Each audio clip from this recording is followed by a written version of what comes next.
What's up, everybody, and welcome to the latest episode of Games Up. And before we start, happy E3. Happy E3 2015. My name is Cameron McCullough-Keeple, and I'm joined as ever by Lewis Crawford. Hello. Our third member, Lawrence, will be joining us tomorrow, and we are back, and we're going to cover E3, and we're going to start with our reactions to the Bethesda E3 press event showcase, whatever they're calling it. Conference? Showcase? Summer Bonanza? I don't know. So the conference just finished. It was an hour and 20 minutes long. A third of it was spent on mobile games. Yeah. Which is a little surprising, I think. It's definitely an interesting move from them. Yeah. It's not what you would think of Bethesda, really. No. I think you could cynically say that they're doing it to position themselves against somebody like, position themselves against games like Warcraft and so on and so forth. I wouldn't say it was cynical. It's, I don't know. Well, I mean, it's cynical in as much as, Yeah. the childish, naive way of thinking about it is, it's because they love mobile games. Well, yeah, of course, that's the thing. No. Yeah. Shall we go through this in order? All right, yeah. So we've got notes down here as to what was revealed chronologically throughout the conference, and we'll go through our thoughts and the news and things like that. So we started off with Doom. Doom. We started off with Doom. So the first thing that he came out and said was that this would be revolutionary, different. This will redefine the first-person shooter. And I've got to say, I wasn't impressed with what they showed us. I mean, it was not revolutionary. No. That's for certain. And I don't know. What are your thoughts? My first thought is that it looks really generic, but you made an interesting point to me that that's kind of what Doom is. Yeah, I mean, it's ultimately going to look generic because it defined the genre, I looked at it and was like, I'll put my hands up. I've never played a Doom game. I have watched many hours of them and much content about them, but I've never played a Doom game. And I looked at it and thought, wow, this looks very sort of generically Halo-ish, Dead Space-ish. But it would do, because you made the very fair point that set the tone for those kind of generic feels.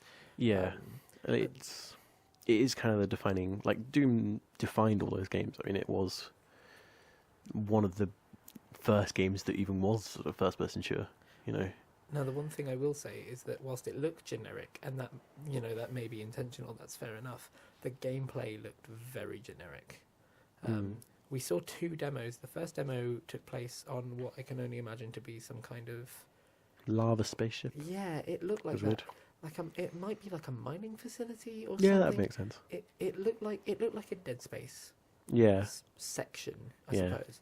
And the second took place in hell, whatever that means. It looked it looked quite sort of post-apocalyptic-y, yellow, gassy air, blood everywhere, typical kind of hell imagery.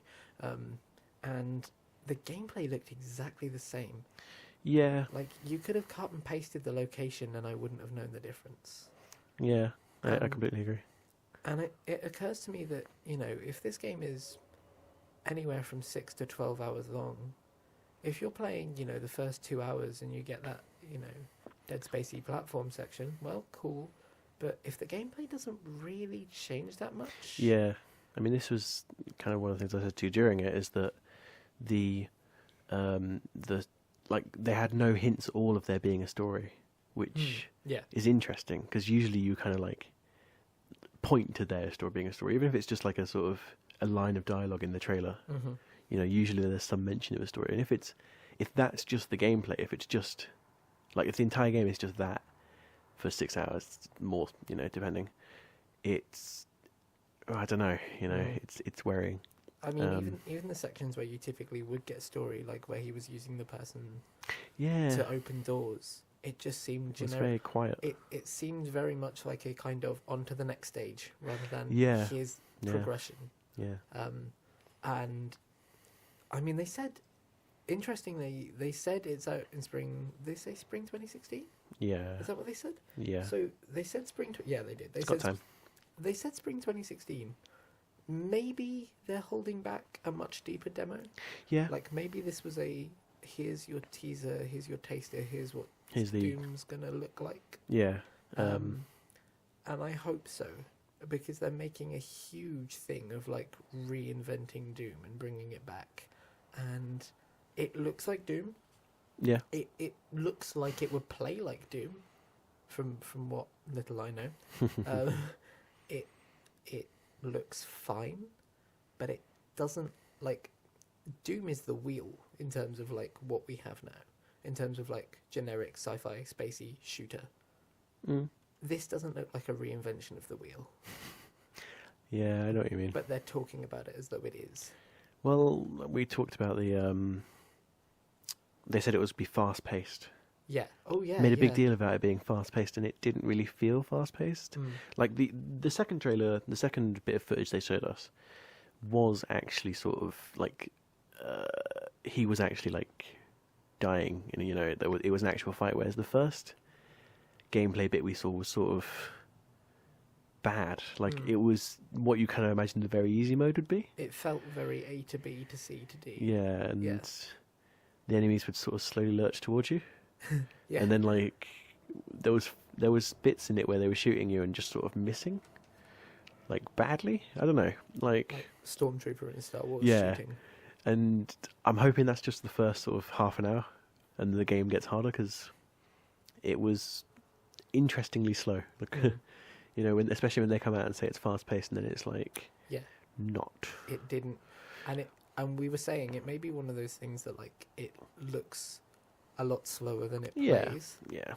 Which may well be the case. But one thing you have to say about the original Doom is that looking at it looks fast paced. Yeah. Like it. Doom is fast paced, definitely. Yeah, it looks fast. It looks tense. It looks always fast. Whereas this, that like there were moments where like, oh, it's speeding up. Yeah. And I don't know that that's what they're going for. Yeah, and I don't know. It's just I don't know. I'm a bit worried about it. It wasn't quite what I was hoping for. Couple of other notes. It looked beautiful. Yeah. Will it look like that when it comes out? Yeah, I think it looked. Well, actually, no. I'm thinking about this. The first bit of footage we watched, beautiful, completely. Yeah. There was definitely a graphics drop between the first bit of footage you watched and the second bit of footage you watched. It did feel like it. Definitely. I think. Now, to be fair to them, there is something to be said about huge amounts of fire and darkness. So there's huge, you're showing off the lighting effects, you're showing off the models and this, that, and the other. But I do think you're right. The second piece of footage did feel noticeable. It wasn't striking in the same way the first one was, and it should have been, because it was less generic. Yeah. Like, it should have had more art direction and more... the colour palette was totally different, and it's not something, we haven't seen very many yellow games, I guess. We're used to the kind of grey-brown colour palette. This should have been different, and it felt off a bit. I think the other thing for someone like me who has played Doom is that they... Pull out that card. Yeah, just so you know. It didn't really feel any different in a way. Okay. Or not, no, that wouldn't be quite right, but it's kind of like... It was all the same characters, if you know what I mean. Which might not be a bad thing. I mean, if they're, going for it again. Mm-hmm. But... Okay, next thing. Yeah, go on. Content creator for the multiplayer. Yeah, this looked... Okay, interesting. It looked interesting. I mean, he came out and said, inventive new game modes, infinite options, and then the 3 game modes he gave us were like Horde mode. Horde mode with a shop. Yeah, Horde mode with a shop in between. And a classic deathmatch. And classic deathmatch. And this is bear in mind, these are the 3... I mean, if you're going to kind of say original content, you're going to bring out your biggest players. Mm-hmm. And if your biggest players are 3 generic things you can do with most games anyway, that's a bit rare, So it's called the content creator is called SnapMap for some reason. It's because it's because the map creator, you snap things onto it. But why they couldn't just call it Doom? I love the idea of content creator, but something is flagging up in my mind. This feels like it's going to be separate. I don't know what it is, but just the way they presented it and the way they talked about it, and it's named differently, it feels like the kind of thing where this is going to be like a tool rather than a part of the experience. And I don't know how I feel about that. I love content creators. Yeah. The more free content you can put in a video game, the better. Yeah, of course, yeah. In my mind, and like the GTA Online content creator is a perfect example that like some of the best stuff comes definitely. from the community. I just hope that it's integrated in the right way, because it could be really cool. Yeah, I would love to, like, if there is actually like creative game modes you can do, I'd be really excited for that. As well. I mean, I really like fun game modes in things. But yeah, the map creation looked quite cool. Mm-hmm. Although it kind of felt like simple, you know. Yeah, I know what you mean. It did. It's been done before as well. Mm-hmm. It felt a bit sort of boxes here, boxes there, rather than inventive. Yeah, I get that. There was no mention of the beta, which is something that they promised with Wolfenstein: The New Order. Like, if you pre-ordered Wolfenstein: The New Order, you got access to the Doom beta. Oh, wait, I do remember that, Yeah, and there's still been no mention of it, so that's kind of worrying. And they said the game is out in spring 2016. So they have between now and then for the beta out. So that's an interesting one. We'll see what comes of that. But that was Doom. That was like the first, probably, quarter of the press conference. Yeah. And then we moved on to... I'm going to save... No, we'll do this chronologically. Then we moved on to, personally, I think the best bit of the press conference was Bethesda Net, which is Bethesda's version of Uplay. Yeah, from what it looks like. Bit worried about that. Yeah. This seemed like a really odd place to announce this. Yeah. Like, spoilers, they talked about Fallout a lot, so it seems odd to like shoehorn in between Doom and Dishonored and Fallout, like, oh, and we're launching a DRM service. Well, they didn't say it was a DRM service. No, they didn't. We don't know whether it could be like Nexus for the like modding community in Skyrim. It's just like a separate site where you can put stuff. Okay. But like it could just be like Steam Workshop, but instead of on Steam, it's just like a separate thing. Mm-hmm. But it kind of did feel like it might be a DRM service, and we might have Origin, but it's for Bethesda. Yeah. And that's a little bit worrying because, you know, everyone loves DRM. Yeah, well, yeah. And, like, everyone loves going... And I want 5 different applications for all my different games. That's what annoys me. Like, I understand that companies have to put DRM on things, like, or want to. My problem is that, like, I hate turning on whatever platform it is I'm playing the game on and being asked, you know, do you want to link this copy of Assassin's Creed you haven't played yet to Uplay? No, I want to play Assassin's Creed. And I Bethesda didn't seem like the kind of people to do this to me. Yeah. And well, we can talk about that in a bit. Yeah. I think it's an interesting show for Bethesda in terms of things that we didn't think they would do. Okay, so then we moved on to Battlecry, which is extremely reminiscent of Team Fortress 2. This was the low point of the Bethesda. Oh, really? Well, I don't know. It's one of them. It's definitely one of them, yeah. This looked extremely reminiscent of Team Fortress 2, of loadout, what's there's the Batman one, isn't there? What's it called? Gotham City Imposters. Yeah, that's a good shout. I've not thought of that. Reminiscent of that. Yeah. It's... low-key, low development, I think, you know. Yeah, it seemed like a sort of low priority. It's an action multiplayer game. It basically looks like a team deathmatch situation. Yeah, it looked... I don't know, it just wasn't really... The thing is, I think, when you think of Bethesda, you think of all these AAAs. And, like, I think you think of really good games. Yeah. AAAs, and this didn't look... Yeah. Right. It's an interesting one. And then we moved on to, personally, I love Fallout 4. I'm so excited for it. But personally, my favourite bit of the show, Dishonored 2. Yeah. It has some cool new features. Yeah. Like morphing environments and Yeah, but we didn't see any gameplay. Oh, yeah, good point. Like, You should make that clear. I want to you could look at the Prototype 2 trailer as a good example of this. There's footage of things that aren't in the game, and it can happen when it comes to cinematic trailers. Yeah, that's very true. This was a CG trailer. It went on for about 2.5 minutes. CGI trailer, yeah. And, it looked cool. Yeah, it definitely looked cool. Looking like we're not going to have Blink anymore, which is interesting. Yeah, it did kind of look like they've replaced. Although there's a new character. The young girl from the first game is one of the playable protagonists, as well as Corvo from the original. So I wonder if this is her version of Blink. Yeah. And it's just a sort of, it's not reskin, so to speak, but it's not. Yeah, maybe they don't have vastly different character sets. Yeah. That would be interesting. Yeah, definitely. I mean, I am very excited for Dishonored 2. Yeah. But we don't know when.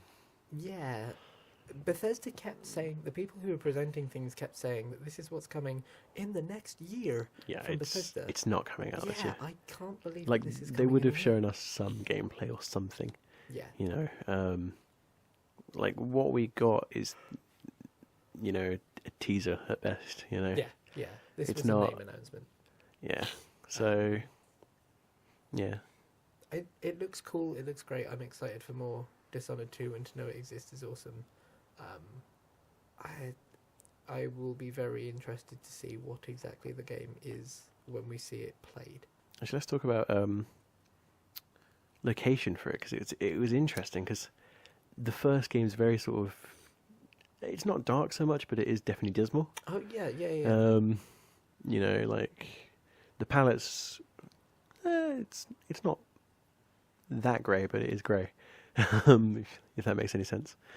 Whereas this next one's interesting. It looks kind of tropical almost. Yeah, there was a lot more colour. They made it clear that the location is like a coastal town. Yeah. Rather than and this is what I found interesting, is they talked about the location as though like there was only one location of Dishonored, whereas there was like one location that you kept being taken away from. Yeah.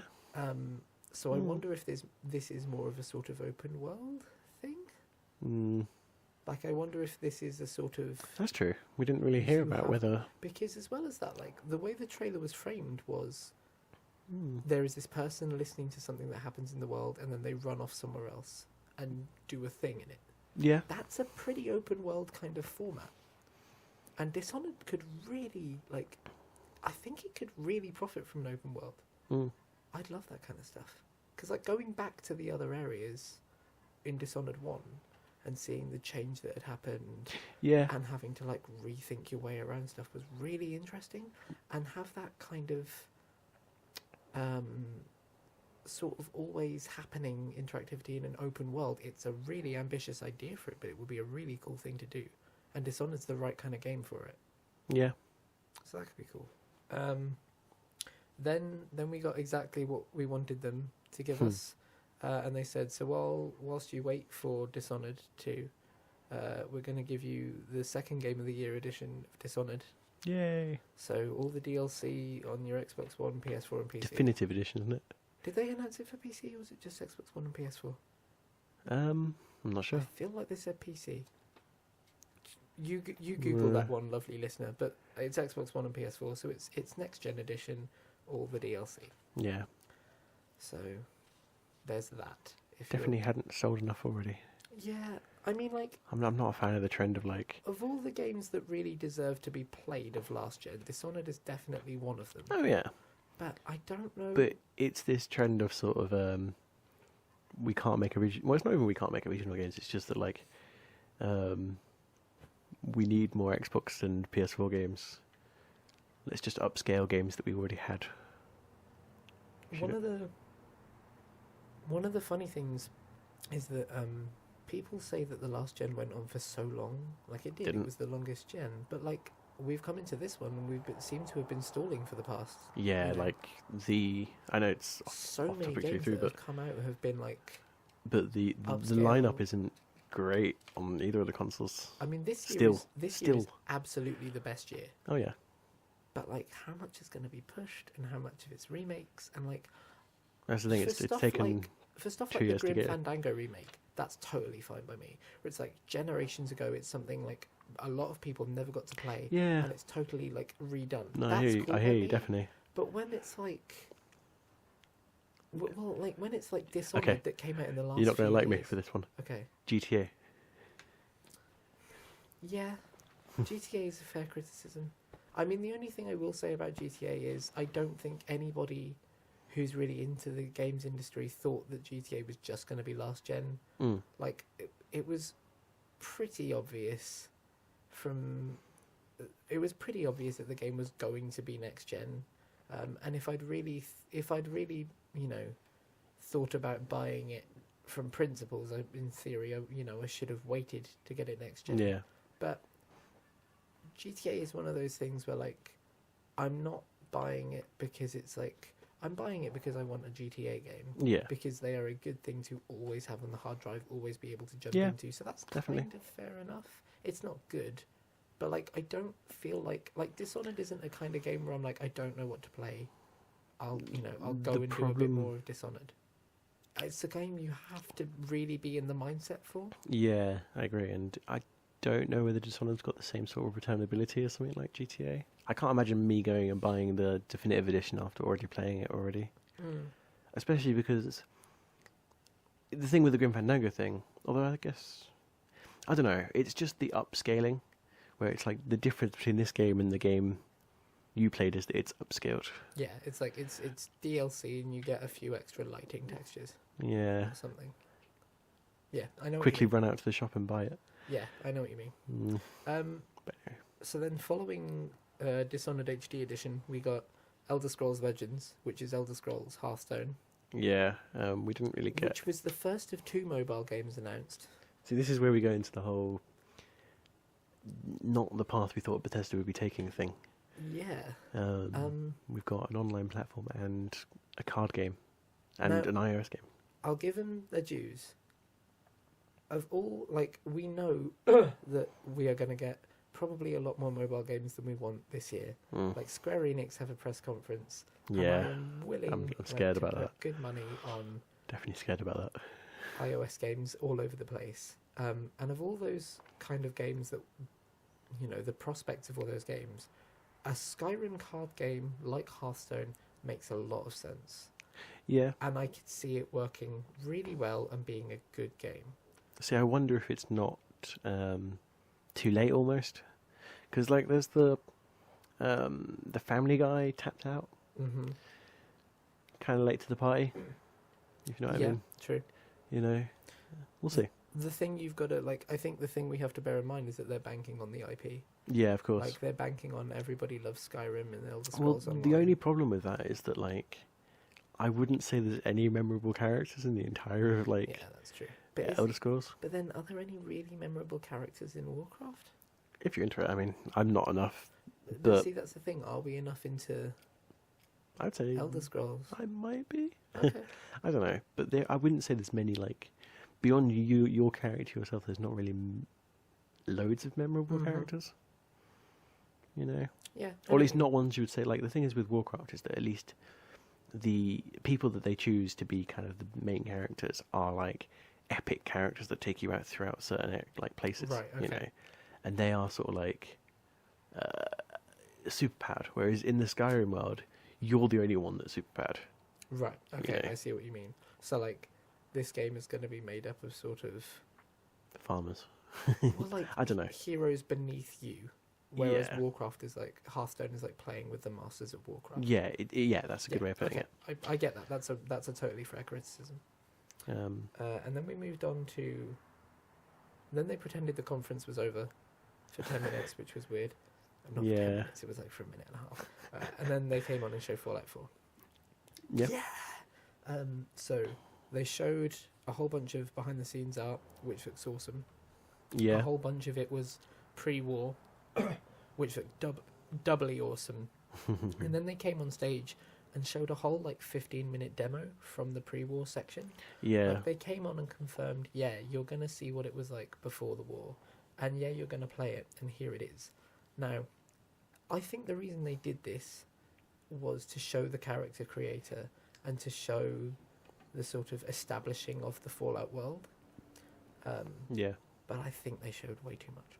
Yeah, like we were a bit annoyed, would you say, throughout the course of it? Like the things they showed in was it in 2? Did they have 2 different? I'm trying to think.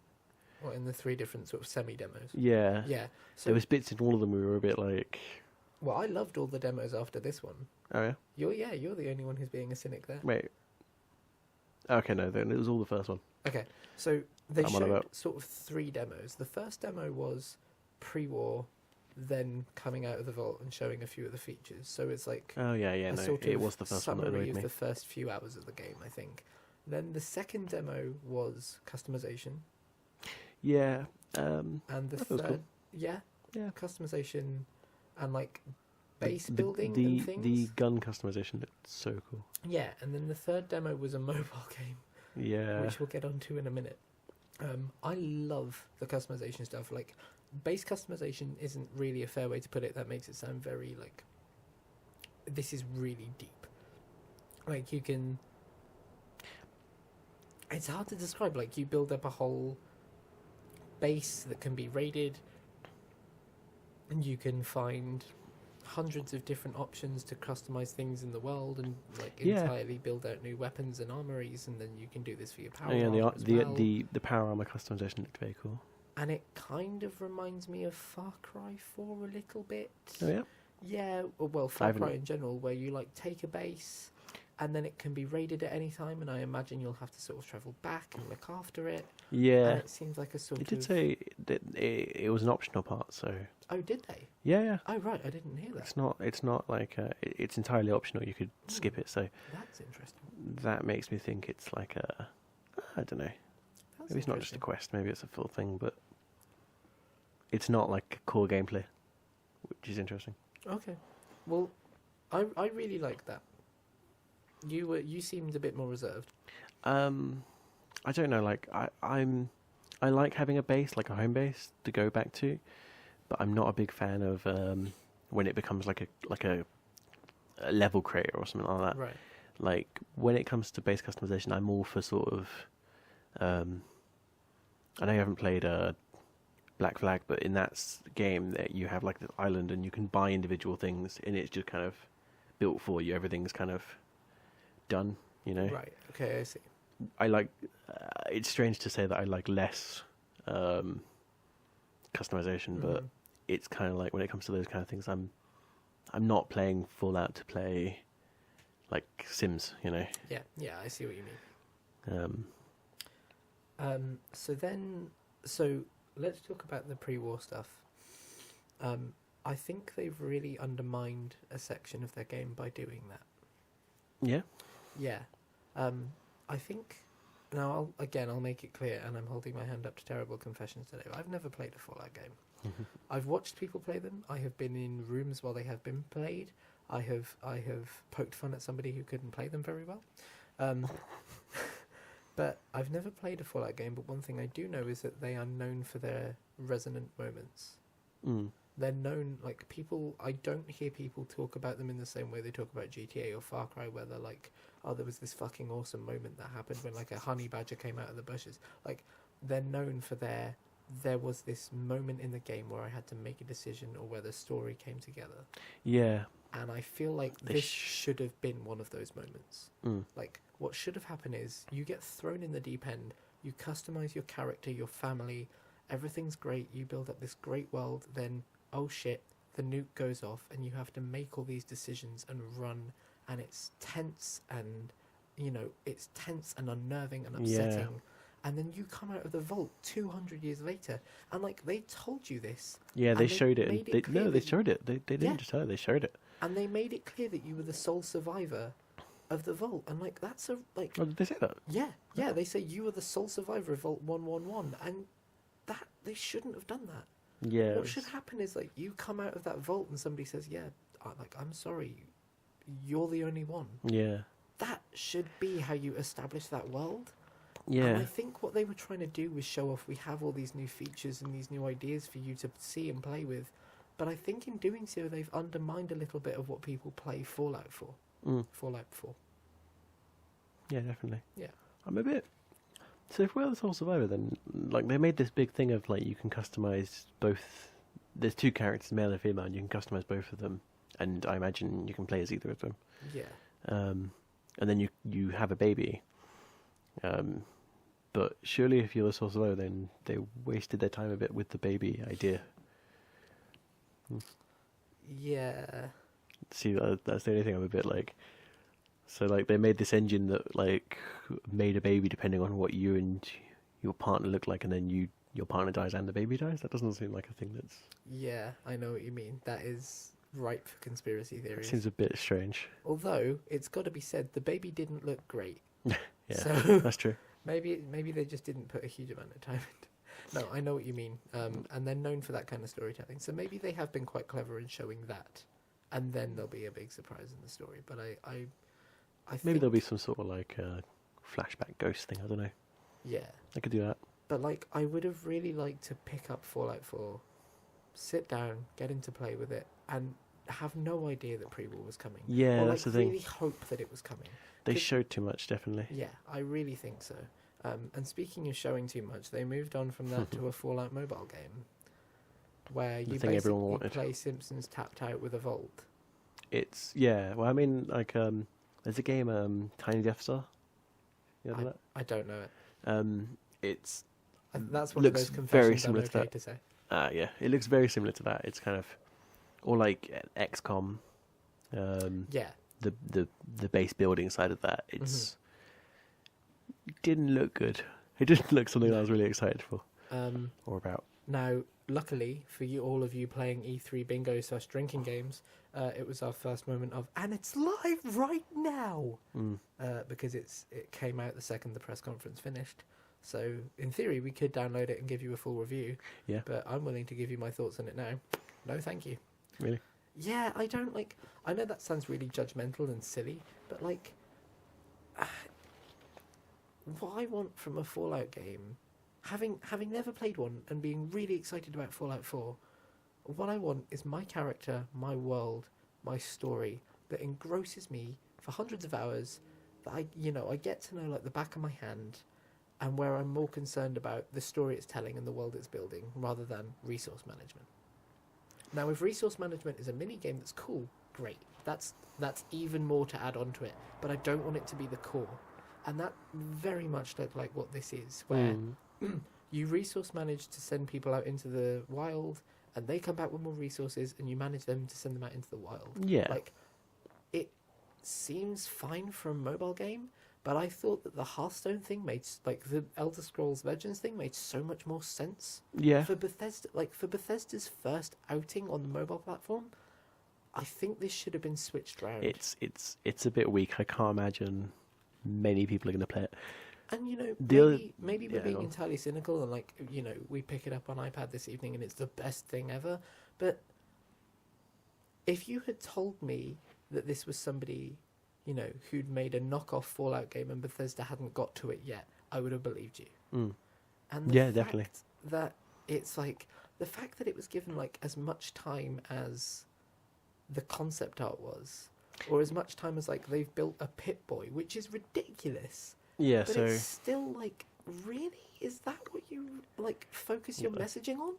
Yeah, and it's not. It just didn't really look like a good game. I don't know. And they came out and said like, there's no sort of waiting for things to build. There's no waiting for things to happen. I guess.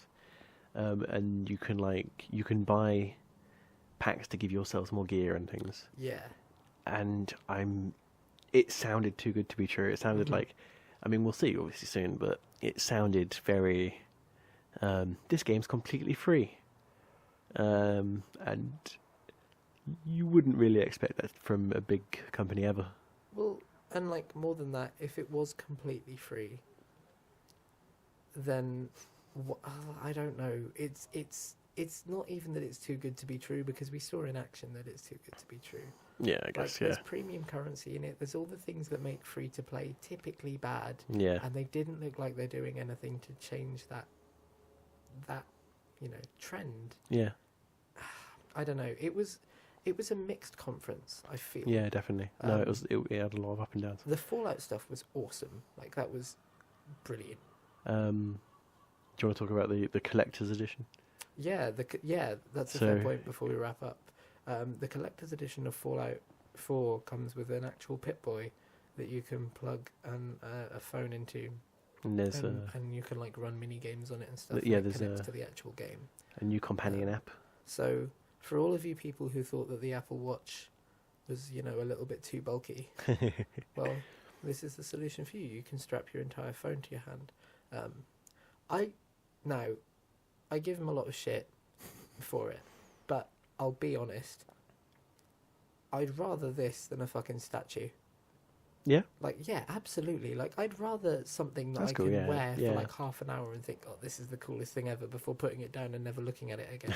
Rather than like the Joker statue with the flashing TVs, or the Marcus Phoenix statue that's, That's true. They're beautiful and they're very well made, but they're the only thing I would generic and unimaginative, and this at least is a really cool approach to doing a collector's edition. It looked very plastic. That is like, true. Really That's plastic. very true. And the fact that they didn't have one. Yeah, or like even like a model of one. The footage of it was like some guy holding it really like on his arm in a way that kind of made me think, is he balancing it there? Yeah. Because they were like, we've made a companion app. No, you haven't. You are making a companion app. Yeah.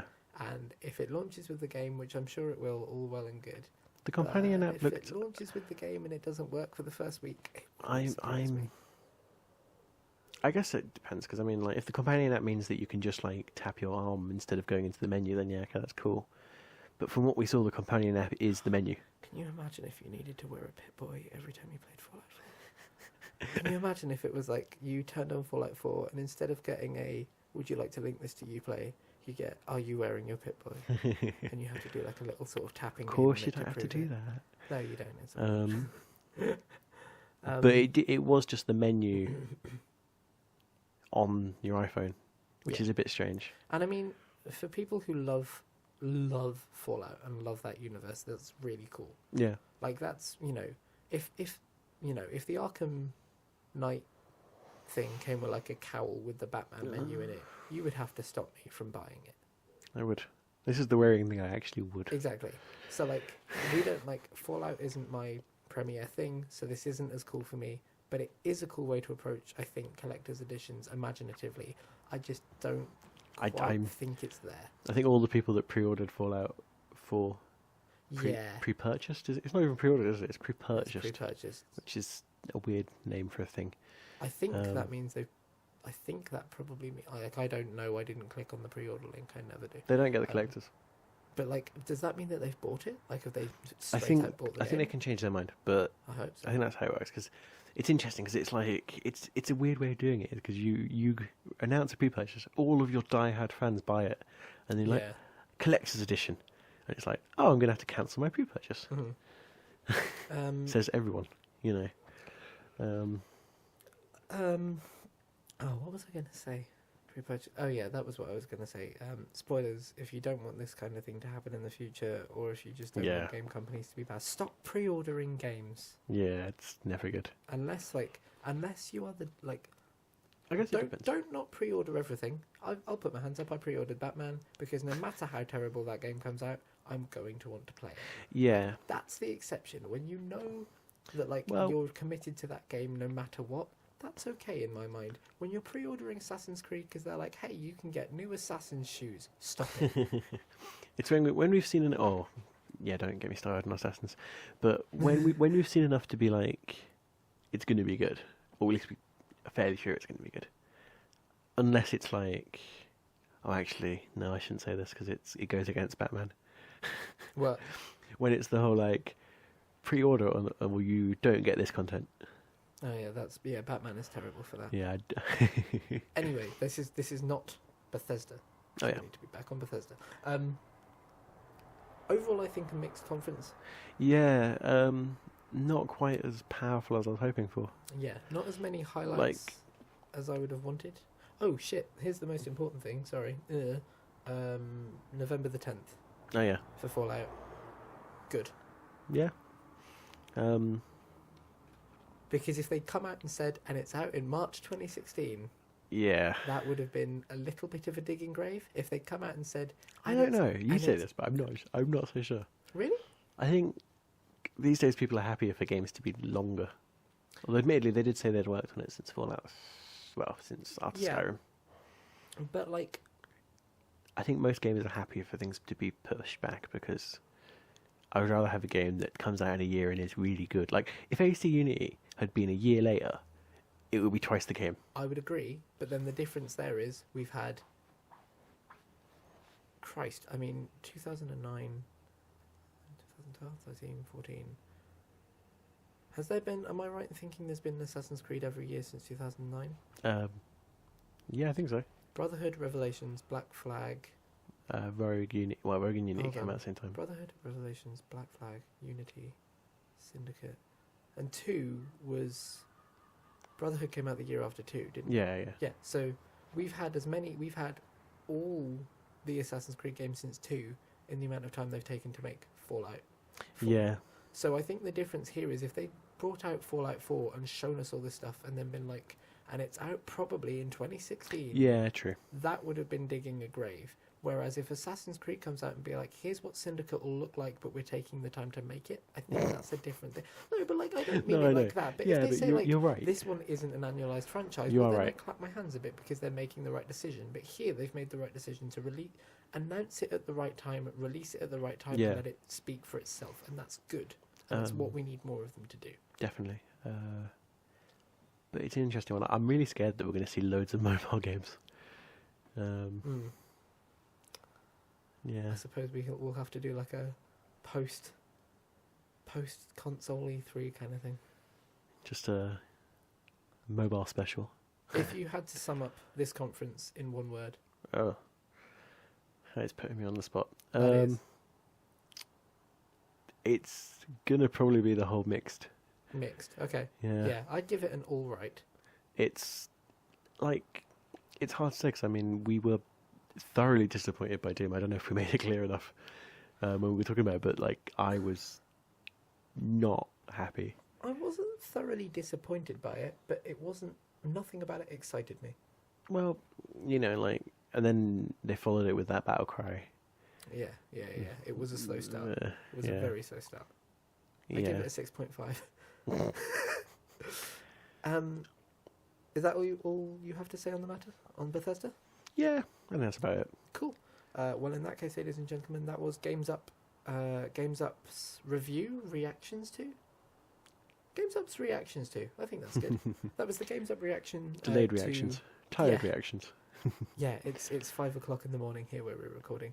That was Games Up's reaction. That's hard to say. You can see it. That was Games Up's reactions to Bethesda's first E3 conference and the start of our coverage of E3 2015. E3 of E3 2015. Thanks very much for sticking with us. We've got a whole bunch more content whilst conferences keep happening over the next few days. So please continue to stick with us.